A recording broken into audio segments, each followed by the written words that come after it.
আসসালামাইকুম প্রান্তীয় আমার চাকরিপ্রার্থী ভাই ও বোনেরা, আনসার বাহিনীর আরো 22 সদস্য গ্রেপ্তার ও 7 জনকে রিমান্ড দিয়েছে আদালত।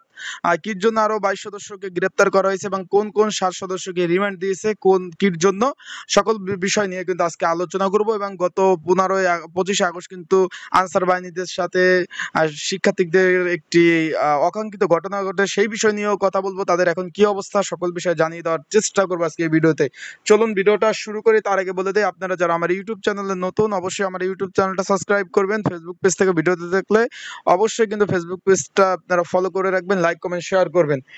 সচিবালয় শিক্ষার্থীদের সঙ্গে সংঘর্ষের ঘটনায় শাহবাগ থানা দায়ের করা ভাঙচুর ও নাশকতা মামলায় নতুন করে 22 জন আনসার সদস্যকে গ্রেপ্তার দেখিয়ে 7 জনের 3 দিন করে রিমান্ডে নেওয়া হয়েছে। এই যে আপনারা সকলেই জানেন যে 25 আগস্ট কিন্তু আনসার বাহিনী এবং সাধারণ শিক্ষার্থীদের সাথে একটি অকাঙ্ক্ষিত ঘটনা ঘটে। সেইখানে কিন্তু একটা মামলা হয়, 10,000-এর উপরে কিন্তু আসামি করে একটি মামলা হয়।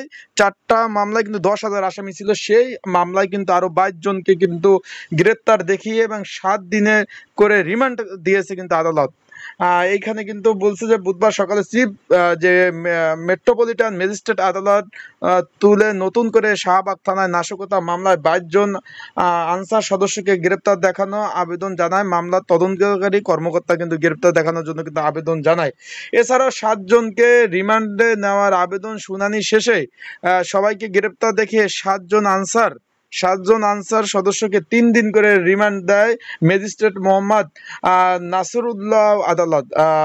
এখানে কিন্তু আমি একটু কথা বলি, এখানে কিন্তু 7 জন সদস্যকে 3 দিন করে মোট রিমান্ড কিন্তু দিয়েছে আদালত। 7 জন সদস্যকে 3 দিন করে কিন্তু রিমান্ড দিয়েছে। তারপর বলছে যে গত 25 আগস্ট চাকরি স্থায়ী করার দাবিতে আন্দোলনে আনসার সদস্যদের সচিবালয় শিক্ষার্থীদের সঙ্গে সংঘর্ষ ঘটনায় পল্টন থানা, শাহবাগ, রমনা, বিমানবন্দর থানায় 4টা কিন্তু মামলা করা হয়। মামলা আসামি করা হয় 442 জন আনসার সদস্যকে। এছাড়া এই 442 জনে কিন্তু নাম দেওয়া হয়। এছাড়া 10,000 লোকের বিরুদ্ধে কিন্তু আনসার যারা সদস্য আছে, সাধারণ আনসার, তাদের বিরুদ্ধে কিন্তু মামলা চলতেছে। এখন অনেকে জিজ্ঞেস করছেন যে ভাই যারা ফিউজ করা হয়েছে তাদেরকে কোনো খবর আছে কিনা। সেই বিষয়ে ভাই এখনো স্বরাষ্ট্র মন্ত্রণালয় থেকে কোনো প্রকার কোনো তথ্য জানায় নেই।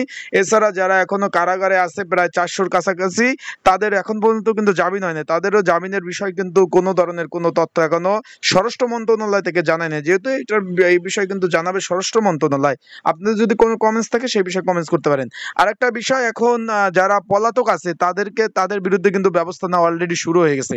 অলরেডি কিন্তু যারা জয়েন দিছে তারা তো দিছে, যারা এখনো কিন্তু যারা জয়েন দেয় নাই, যারা পলাতক আছে তাদের বিরুদ্ধে কিন্তু অলরেডি কিন্তু ব্যবস্থা নেওয়া শুরু হয়ে গেছে। আপনারা অলরেডি দেখতে পাচ্ছেন, ধরপাকড় শুরু হয়ে গেছে। এটা হলো আনসারদের লাস্ট আপডেট এটাই। আনসারদের আপডেট পাওয়ার সাথে সাথেই কিন্তু আপনাদের জানিয়ে দেওয়ার চেষ্টা করি, তাই চোখ রাখবেন আমার ইউটিউব চ্যানেলে।